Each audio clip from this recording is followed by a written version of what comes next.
Good morning, good morning, good morning, and blessed Holy Thursday to you.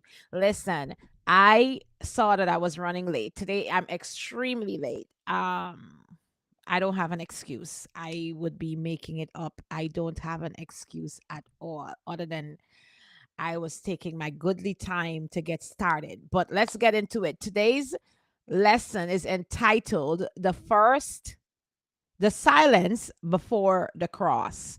The silence before the cross. The silence before the cross. As you come in, we're talking about the silence before the cross. There is a moment in history that many people rush past when they read the story of the crucifixion. We often focus on the nails, the suffering, the cross itself. But there is a quieter moment that happened before. Good morning, Jillian. I missed you yesterday. Before there is a quiet moment that happened before all of that. A moment of silence. A moment where Jesus stood before the power, accusation, and public pressure and chose not to defend himself. If you read the account in the Gospel of Matthew, no problem. I'm happy you're here.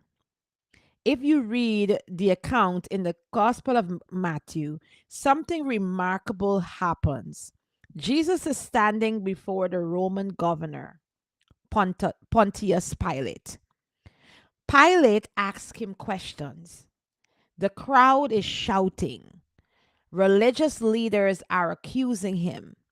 And the text says something that has puzzled scholars and readers for centuries. I pray traveling mercies for you. And the text says something that has puzzled scholars and readers for centuries.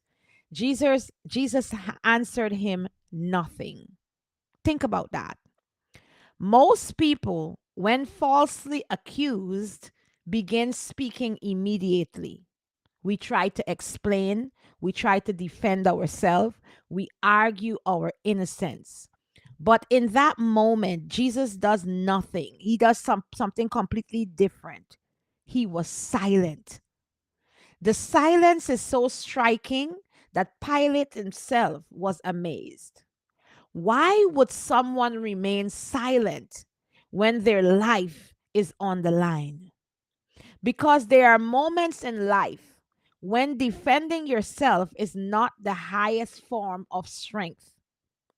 Sometimes strength is restraint. Sometimes strength is knowing that your purpose does not need constant explanation. Many of us exhaust ourselves trying to correct every misunderstanding, trying to respond to every criticism, trying to prove ourselves to people who have already decided what they believe about us. But wisdom teaches something different. Not every accusation deserves your voice.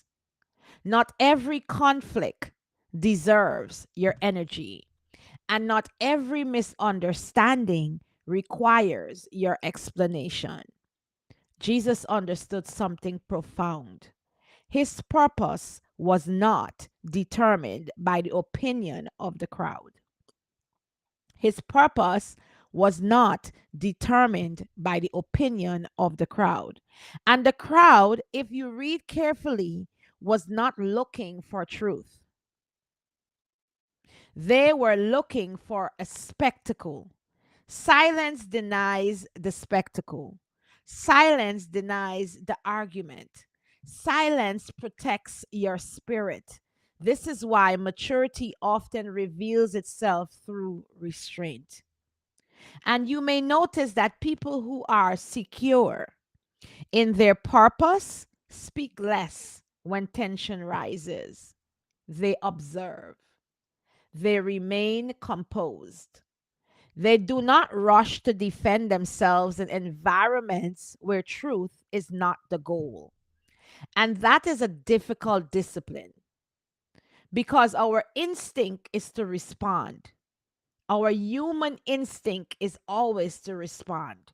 Our instinct is to correct. Our instinct is to make sure everyone understands our stride or our side.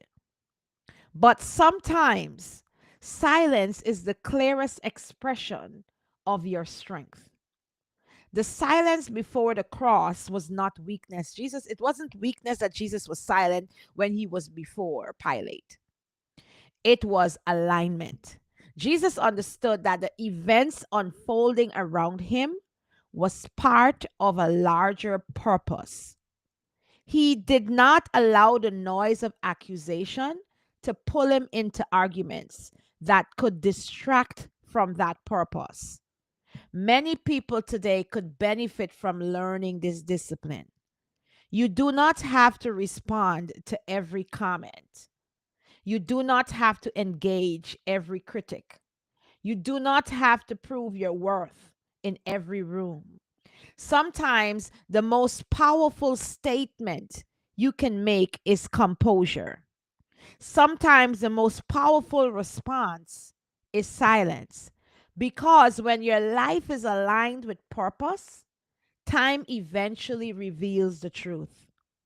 So this morning, as you begin your day and I begin my day, let us consider where we might need that discipline.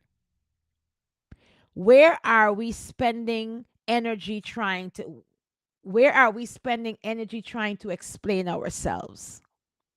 Where are we allowing other people's opinion to disturb our peace?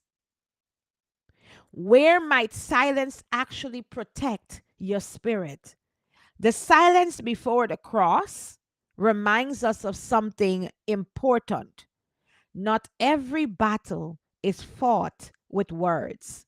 Some are won through restraint, patience, and the quiet confidence that truth does not require defense or does not require constant defense. Truth does not require constant defense. Carry that wisdom with you today, and I will carry it with me. Let us protect our spirit, guard our energy, and remember that sometimes the strongest voice you have is the wisdom to remain silent. The strongest voice we have is the wisdom to remain silent. Have a blessed Holy Thursday and see you guys tomorrow for Good Friday. Be blessed. Wonderful. Have a wonderful day. Bye.